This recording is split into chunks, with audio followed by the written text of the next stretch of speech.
আমি আল জামিয়াতুস সালাফে পড়াশোনা করি। আমি একটি কবিতা আবৃত্তি করে শোনাবো। কবিতার নাম ছুটি, লিখেছেন রহিম শাহ। আজ সারাদিন খেলাধুলা, আজ সারাদিন ছুটি, আজ সারাদিন ঘাসের ওপর করব লুটোপুটি।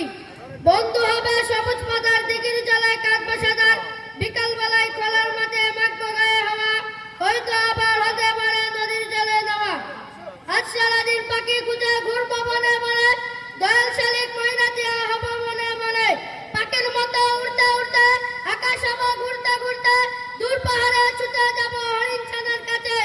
ঠিক যেখানে পাহাড় ঘষে ঝর্ণা ধারা নাচে। আজ সারাদিন ছুটি আমার, আজ সারাদিন ছুটি, আজ সারাদিন ঘাসের ওপর করবো লুটোপুটি। আসসালামু আলাইকুম। ওয়ালাইকুম আসসালাম। মাশাআল্লাহ মাশাআল্লাহ, আপনাদের গ্রামেরই ছাত্র, আপনাদের গ্রামেরই ছেলে মোবারক কত সুন্দর একটা কবিতা আবৃত্তি করে শোনালো। এবার